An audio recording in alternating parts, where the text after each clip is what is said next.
Class 10 की exercise 2.2 के question number 1 की सेकंड वीडियो है ये। फर्स्ट वीडियो में हमने क्वेश्चन नंबर 1 के फर्स्ट, सेकंड और थर्ड पार्ट को किया था। इसमें हम करेंगे, सेकंड वीडियो में हम करेंगे फोर्थ, फिफ्थ और सिक्स्थ पार्ट को।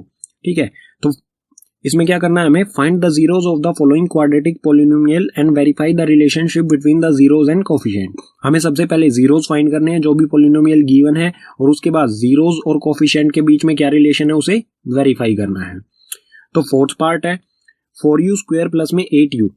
इसका हम सबसे पहले जीरो फाइंड करेंगे। जीरो फाइंड फैक्टराइजेशन मेथड से करेंगे, और इसमें क्या है, एक कांस्टेंट टर्म u स्क्वायर दे रखा है, u दे रखा है, और कांस्टेंट टर्म मिसिंग है। तो कांस्टेंट टर्म अगर मिसिंग है तो वो क्या होगा, जीरो। इसे हम लिख लेते हैं। ठीक है, अब इसके फैक्टर्स करेंगे। तो फैक्टर्स करना बिल्कुल इजी है ये। इसमें से कॉमन ले लेंगे। इन दोनों में से क्या कॉमन आ सकता है, 4u। ठीक है, 4u हमने कॉमन लिया तो बचा क्या, u प्लस में 2। ठीक है, और u प्लस में 2 मतलब एक फैक्टर तो हो गया 4u और एक हो गया u प्लस 2। अब इनमें से जीरो निकाल लेंगे।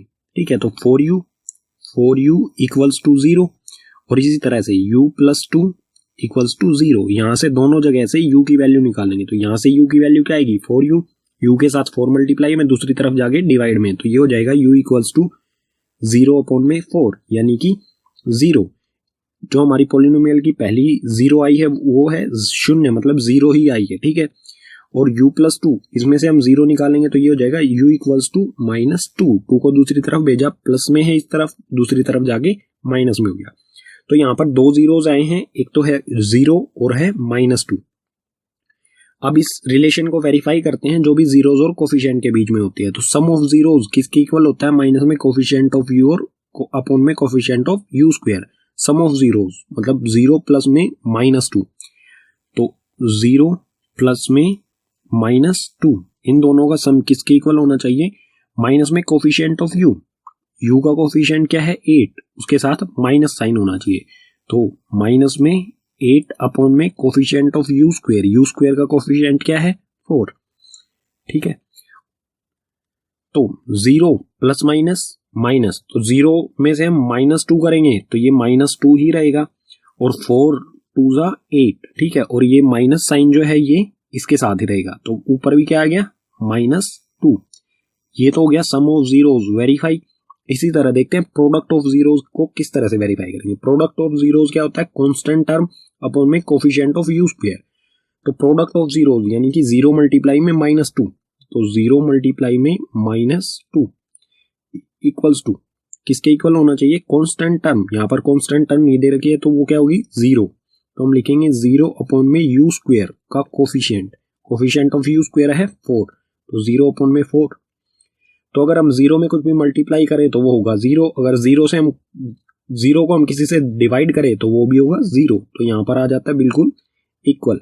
ठीक है, अब देखते हैं फिफ्थ पार्ट जो कि है टी स्क्वायर माइनस में 15। इसमें से टी वाली जो टर्म है वो मिसिंग है, तो ये किस तरह से पॉलिनोमियल होगा, टी स्क्वायर प्लस में 0 मल्टीप्लाई में टी, मतलब ये वाली टर्म जो हमें मिसिंग दे रखी है, तो हम इसको 0 से मल्टीप्लाई कर देंगे तो ये हो जाएगा 0, यानी कि जो टी वाली टर्म है वो है 0 माइनस में 15। तो ये पॉलिनोमियल है। इसके अगर हम फैक्टर करेंगे तो थोड़ा सा ट्रिकी हो सकता है। तो इसके लिए क्या करेंगे, हम जो 15 है, माइनस में 15 है, इसका स्क्वायर भी कर देंगे और रूट भी लगा देंगे। इससे 15 की वैल्यू चेंज नहीं होगी, क्योंकि स्क्वायर से रूट कैंसिल हो जाएगा और 15 एज इट इज रहेगा।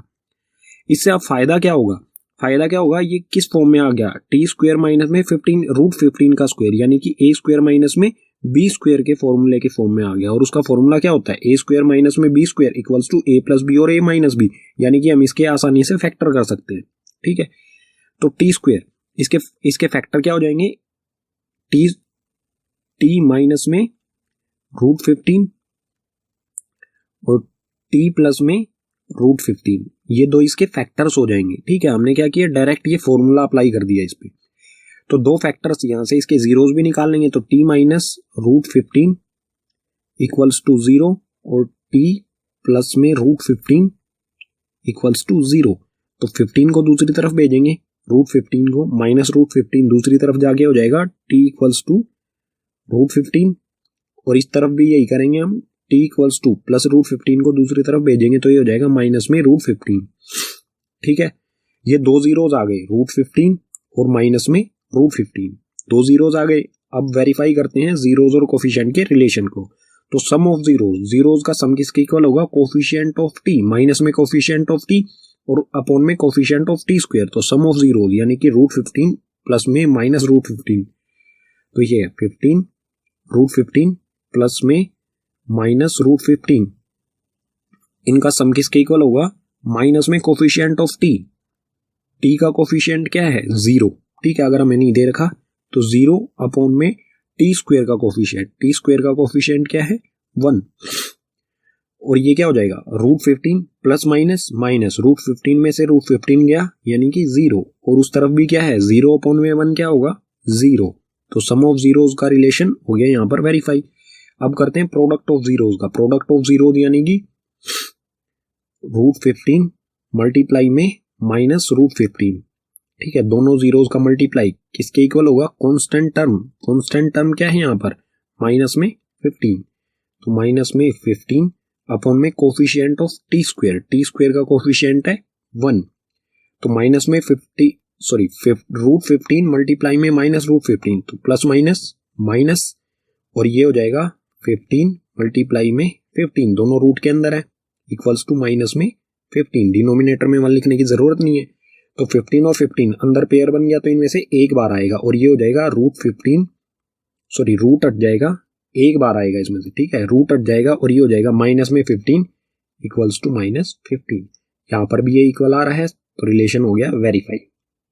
अब है क्वेश्चन नंबर 1 का 6th पार्ट, लास्ट, ठीक है, इसमें है 3x² माइनस x माइनस 4, तो इसके फैक्टर्स करेंगे। इसके फैक्टर्स कुछ इस तरह से होंगे 3x² प्लस में 3x माइनस 4x माइनस 4, तो फर्स्ट टू टर्म में से हम लेंगे कॉमन, फर्स्ट टू टर्म्स में से 3x² प्लस 3x, इसमें से कॉमन आ रहा है 3x और अंदर बचेगा x प्लस में 1।